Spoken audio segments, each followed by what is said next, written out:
अन्नद्रव्य त्याच्यामध्ये असं काही द्यायची गरज आहे. आपलं जे सेकंड प्रोडक्ट आहे या ठिकाणी सॉइल ग्रो नावाचं. आता इथे संपूर्ण जॉईंट डिस्ट्रीब्युटर असल्यामुळे रेट सांगायला काही हरकत नाही मित्रांनो. हा फक्त आणि फक्त 178 रुपये डीपी रेट असलेलं प्रोडक्ट आहे. 178.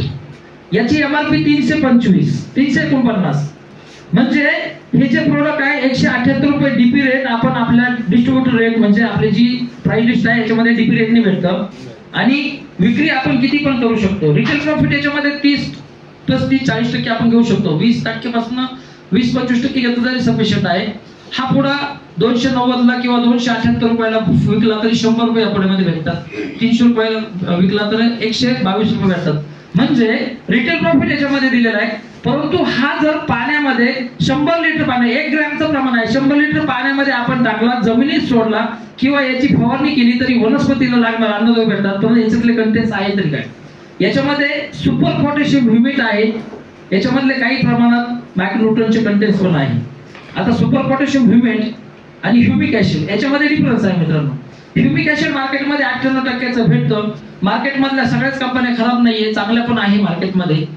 परंतु जवळजवळ 80% कंपन्या अशा आहे की 98% देतात. पण मित्रांनो त्याच्यामध्ये कोळशाचं प्रमाण चांगलं असतं, जास्त असतं. त्याच्यामुळे शेतकऱ्यांची इथं फसवणूक होते. हे मी सर्रास बघितलेलं आहे. कारण तो ह्युमिक ऍसिड पाण्यामध्ये टाकला तर घट्ट करतं. तुम्ही किती वेळ ढवळत राहिलं तर ते तुम्हाला ढवळणार नाहीये, ते जागेवर खाली बसतं. आणि त्यातले काही मॉलिक्युल्स फक्त यूज होतात. जवळजवळ 70% यूज होत नाही. परंतु ते देण्यात मजा नाही, कारण शेतकऱ्यांची पिळवणूक करण्यात मजा नाही. मित्रांनो सुपर पोटॅशियम ह्युमेट वापरल्यामुळे एनपीकेचा ऑर्गॅनिक फॉर्म निघतो. बघा एक रासायनिक अभिक्रिया आहे. तुम्ही केमिकल मध्ये तुम्ही ऑर्गॅनिक मध्ये बोलताय आणि रासायनिक अभिक्रिया काय होते. K2O सर्वात महत्त्वाचं. याच्यामध्ये वनस्पतीला त्यावेळेस लागणारं अन्नद्रव्य ते त्या ठिकाणी भेटलं जातं. म्हणजे पांढऱ्या मुळे पण वाढतात. हे जर जमिनीत सोडलं 100 लिटर पाण्यामध्ये ड्रिंचिंग केली कुठल्याही वनस्पतीला कुठल्याही स्टेजमध्ये लागवड झाल्याच्या नंतर 4थ्या दिवसापासून याला तुम्ही देऊ शकतात. जमिनीत सोडल्यामुळे पांढऱ्या मुळ्यांची वाढ होते आणि याला वर्ण फवारल्यामुळे वनस्पतीला लागणारं अन्नद्रव्य त्यातनं भेटत असतं. वनस्पतीला लागणारं अन्नद्रव्य खताच्या मात्रा त्यावेळेस भेटत असतं. बघा एक दृष्टिकोन सांगतो सर्वात महत्त्वाचं. आपण जे शेतकरी 50 किलोच्या ज्या बॅगा टाकतो, या 50 किलोच्या बॅगा एकदमच टाकल्यानंतर वनस्पतीला जितकं अन्नद्रव्य लागतं तितकी ती घेते. बाकीचे खतं लीच आउट होतात. म्हणजे काय की सॉइल ऍप्लिकेशन मध्ये सुरुवातीला बाल्य अवस्थेमध्ये लहान झाडं जर असेल किंवा लहान रोपटे असेल आणि तुमच्या जास्त गोण्यांचे डोसेस पडलेला असेल, त्या वनस्पतीला जेवढं अन्नद्रव्य लागणार तेवढं ती घेणार आहे, बाकीचे लीच आउट होतं. म्हणजे लहान बाळाला आपण 5 चपाती चुरून दिलं ते काही का बरोबर की नाही, तिथे नुकसान होणार आहे. कारण तो बाळ जे आहे आपलं 2 वर्षाचं 1.5 वर्षाचं तसंच चपाती आहे.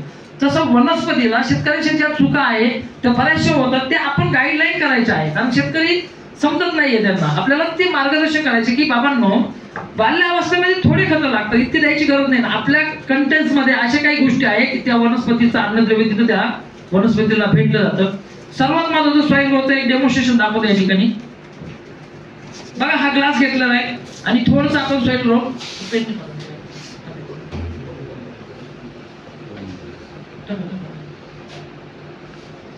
मला वाटतं डेमॉन्स्ट्रेशन बऱ्याचशा लोकांनी बघितलं पण बऱ्याचशा लोकांनी बघितलेलं नाहीये.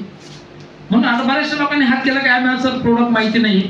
बघा या ठिकाणी बघा जी डिझॉल्विंग सिस्टम आहे ती एकदम टॉपची आहे मित्रांनो. अजिबात डिझॉल्व होणं महत्वाचं आहे कारण ती क्वालिटी त्याच्यामध्ये मेंटेन केलेली आहे.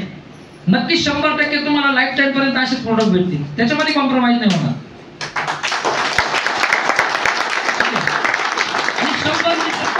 100 लिटर पाण्याला याची फवारणी केल्यामुळे वनस्पतीला लागणारं अन्नद्रव्य त्यावेळेस भेटलं जातं. आता होतंय काय की ज्यावेळेस आपण खतं टाकतो, खतं पाणी त्याच्यानंतर पाणी देतो. पाणी दिल्यानंतर काय होतं त्या खताचं विघटन होतं. सूक्ष्म जीवाणूंचं काम काय माहिती खताचं विघटन करणं. त्या ठिकाणी विघटन होतं आणि पांढऱ्या मुळ्यांना ते वरती जातं. म्हणजे पांढऱ्या मुळे जे आहे सालीमध्ये 2 नलिका आहे, एक फ्लोएम आणि एक झायलेम. आता फ्लोएमने पाणी जातं, झायलेमने अन्न जातं. हे वरती गेल्यानंतर ज्यावेळेस प्रकाश पडतो, प्रकाश संश्लेषणाची क्रिया होते आणि हरितद्रव्य पानात साठलं जातं. आपण सर्वात जास्त जगतो कशाला? पानाला. डावणीचा अटॅक असेल, भुरीचा अटॅक असेल, मिलीड्यू, करप्याचा अटॅक असेल, आपण पानाला जगतो. आणि